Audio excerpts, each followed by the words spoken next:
Minister for tolerance എന്ന് പറഞ്ഞിട്ട് ഒരു മന്ത്രിയുണ്ട്. അത് സഹിഷ്ണുതയ്ക്ക് വേണ്ടി മാത്രമായിട്ടൊരു മന്ത്രാലയം പ്രവർത്തിക്കുക, മതസൗഹാർദ്ദത്തിന് വേണ്ടിയിട്ട്. അതിൽ കൂടുതൽ വേണം ഒരാൾക്ക് ഇൻവെസ്റ്റ് ചെയ്യാൻ വരും. ദുബായിയെ സംബന്ധിച്ചിടത്തോളം ടാക്സ് വരുന്നുണ്ടെങ്കിൽ കൂടി ഇന്ത്യയായിട്ട് കമ്പയർ ചെയ്യുന്ന സമയത്ത് ഒരുപാട് വ്യത്യാസമുണ്ട്. അതോടൊപ്പം വേറൊരു കാര്യം കൂടി ഉണ്ട്. നമ്മളിൽ നിന്ന് ഒരു 9% ടാക്സ് വാങ്ങിച്ചാൽ UAE അതിനുള്ള സൗകര്യം തരുന്ന ഉറച്ചു വിശ്വസിക്കുന്ന ഒരാളാണ് ഞാൻ.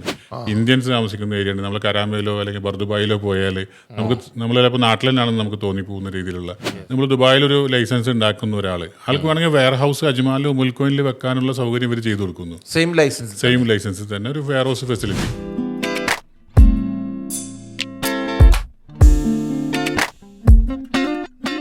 നമ്മൾ റിയാസ് ഭായി ആയിട്ടുള്ള പോഡ്കാസ്റ്റിൽ എപ്പോഴും ബിസിനസ് സെറ്റപ്പിനെ കുറിച്ചും ദുബായിൽ എങ്ങനെ അല്ലെങ്കിൽ GCC കൺട്രീസിൽ എങ്ങനെ നിങ്ങൾക്ക് ബിസിനസ് സെറ്റപ്പ് ചെയ്യാം എന്നതിനെക്കുറിച്ചൊക്കെയാണ് നമ്മൾ ഡിസ്കസ് ചെയ്തുകൊണ്ടിരിക്കുന്നത്. എനിക്ക് തോന്നുന്നു നമ്മുടെ ജേർണി സ്റ്റാർട്ട് ചെയ്ത് അറൗണ്ട് ഒരു 3 മന്തിലേക്ക് ആകുന്നു അല്ലേ?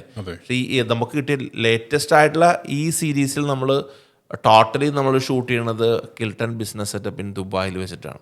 ഞാനിതിനകത്ത് ഒരു പ്രധാനപ്പെട്ട കാര്യം റിയാസ് ഭായിയോട് ചോദിക്കുകയാണെങ്കിൽ, നമ്മൾ പലപ്പോഴും നമ്മുടെ ഫ്രണ്ട്സിനോടൊക്കെ സംസാരിക്കുന്ന സമയത്ത് നമുക്ക് ദുബായിൽ ഒരു ഓഫീസ് കിട്ടിയാൽ കൊള്ളാം എന്നുള്ളതാണ്. അപ്പോൾ റിയാസ് ഭായ് ഇത്രയും ആളുകളുടെ ബിസിനസ് സെറ്റപ്പ് ചെയ്ത ഒരു എക്സ്പീരിയൻസ് ഞാൻ പേഴ്സണലി ചോദിക്കുകയാണെങ്കിൽ എന്തുകൊണ്ടായിരിക്കും മലയാളികളായിട്ടുള്ള ആളുകൾ ഇങ്ങനത്തെ ഒരു മൈൻഡ് സെറ്റിലേക്ക് മാറാൻ?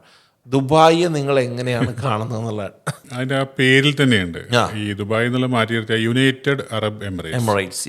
മറ്റ് GCC രാജ്യങ്ങൾ Saudi Arabia, Bahrain, Qatar, Kuwait, Oman ഇങ്ങനെയൊക്കെ പറയുമ്പോൾ ഇങ്ങനൊരു യുണൈറ്റഡ് എമിറേറ്റ്സ് അങ്ങനെ കാണുന്നില്ല. അപ്പം 7 ചെറിയ രാജ്യങ്ങൾ കൂടി ഒരു രാജ്യമാകുന്നു. മനസ്സിലായില്ല? ആ രാജ്യത്തിലെ ഓരോ സ്റ്റേറ്റുകളും ഇൻവെസ്റ്റേഴ്സിനെ കൊണ്ടുപോകാൻ വേണ്ടി മത്സരിക്കുകയാണ്.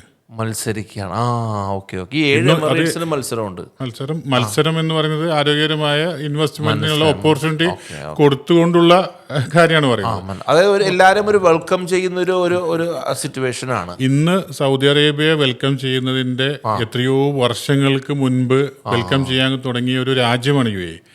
അതിൽ തന്നെ ദുബായ് എന്തുകൊണ്ടായി എന്ന് പറഞ്ഞാല്, ഇപ്പൊ പണ്ടൊക്കെ ഗൾഫുകാര് എൻ്റെ ഫാദറിന്റെ ഒക്കെ ചെറുപ്പകാലത്തിലും ഉമ്മക്ക് UAE വന്ന കാലഘട്ടത്തിലും ഉമ്മ പറയാറുണ്ട് പേർഷ്യ, അങ്ങനെയാണ് പറയാം. ഈ ഗൾഫ് എന്ന് പറയുക പോലും ഇല്ല. ഇറാൻ വരെ വരുന്നുണ്ട് ഈ പേർഷ്യ എന്നുള്ള വാക്കിനകത്ത്. പക്ഷെ ഇന്ന് ദുബായ് എന്ന് പറയുന്നുണ്ടെങ്കിൽ അതിന്റെ അർത്ഥം അത് ദുബായ് ഉണ്ടാക്കിയെടുത്ത ഒരു ബ്രാൻഡ് നെയിം തന്നെയാണ്. ദുബായ് ഇറ്റ്സെൽഫ് ഒരു ബ്രാൻഡാണ്.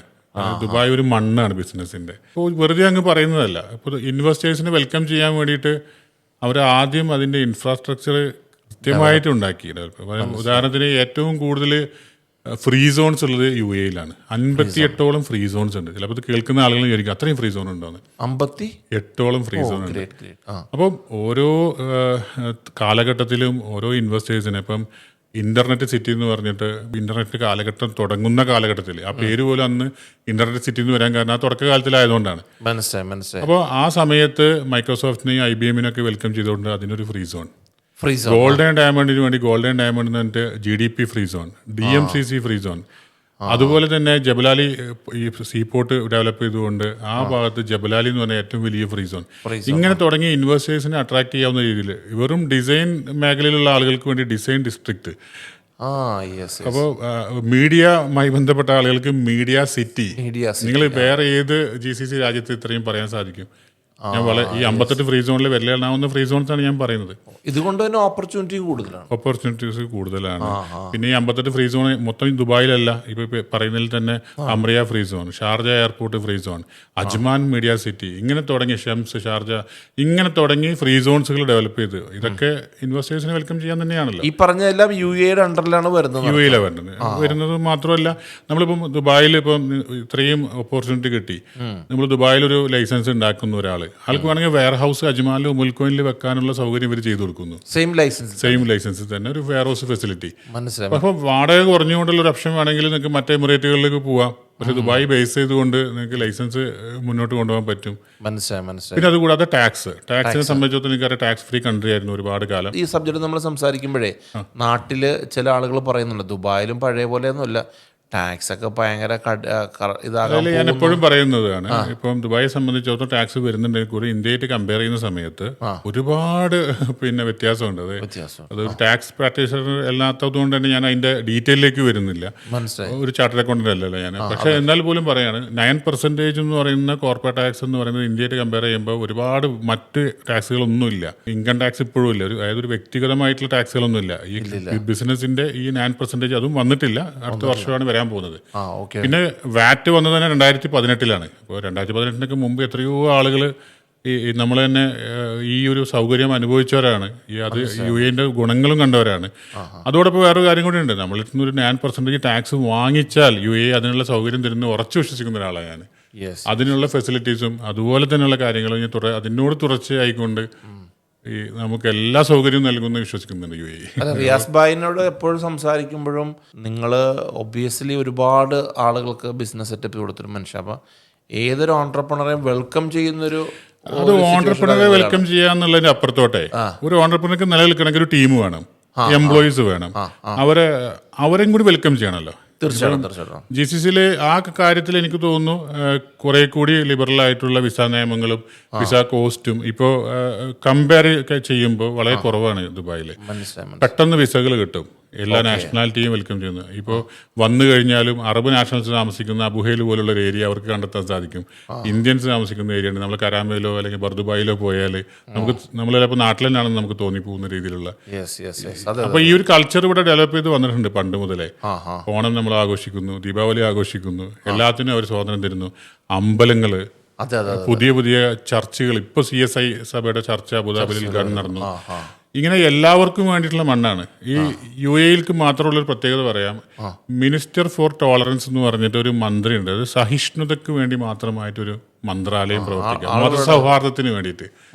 മതസൗഹാർദ്ദത്തിനൊരു മന്ത്രാലയം ഞാൻ വിചാരിക്കും ഇന്ത്യയിലാണ് അത് വേണ്ടത്, നമുക്ക് വേണം. അതിനു വേണ്ടി മാത്രം പ്രവർത്തിക്കുന്ന, അതിന് മാത്രം ചിന്തിക്കുന്ന, മതസൗഹാർദ്ദത്തിന് വേണ്ടിയിട്ടുള്ള ഒരു മന്ത്രി.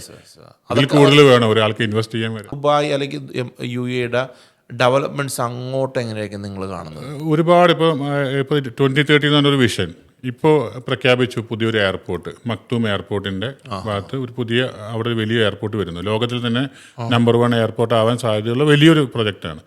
അപ്പോൾ ആ ഭാഗത്തോട്ടേക്ക് ഡെവലപ്പേഴ്സിന്റെ ഒരുപാട് പ്രൊജക്റ്റുകൾ മൂവ് ചെയ്യുന്നുണ്ട്, അങ്ങോട്ടേക്ക് ഉണ്ട്. അതുപോലെ തന്നെ ഈ ന്യൂ ദുബായ് എന്ന് പറയുന്ന അല്ലെങ്കിൽ ഓൾഡ് ദുബായ് എന്ന് പറയുന്ന ഞങ്ങളിപ്പോൾ ഉള്ള ഈ ഭാഗത്തും പുതിയ പുതിയ പ്രൊജക്റ്റുകൾ വരുന്നു. ഇനി ദുബായിയെ സംബന്ധിച്ചിടത്തോളം ഞാൻ എപ്പോഴും പറയുന്നതാണ്, ഇനി അതില്ലെങ്കിൽ കടലിൽ മണ്ണിട്ടെങ്കിലും അവർ ഡെവലപ്മെന്റ്സ് കൊണ്ടുവരുന്നില്ല. അപ്പോൾ അതുകൊണ്ട് അങ്ങനെ ദുബായിയെ കുറിച്ചിട്ട് നമ്മൾ ഇനി എക്സ്പാൻഷൻ സ്ഥലമില്ലല്ലോ എന്നുള്ള ചിന്തിക്കേണ്ട ഒരുപാട് സ്ഥലങ്ങളുണ്ട്. അതോടൊപ്പം തന്നെ അല്ലെങ്കിൽ പോലും കടൽ കിടപ്പുണ്ട്. അപ്പൊ എന്തായാലും നമ്മളെപ്പോഴും നമ്മുടെ സബ്ജക്റ്റ് മലയാളം ആയതുകൊണ്ട് തന്നെ കേരളത്തിൽ ഒരുപാട് ഓൺട്രപ്രണേഴ്സ് ഉള്ളതുകൊണ്ട് തന്നെ അവർക്ക് ദുബായ് നല്ല വളക്കൂറുള്ള മണ്ണ് തന്നെയാണ്.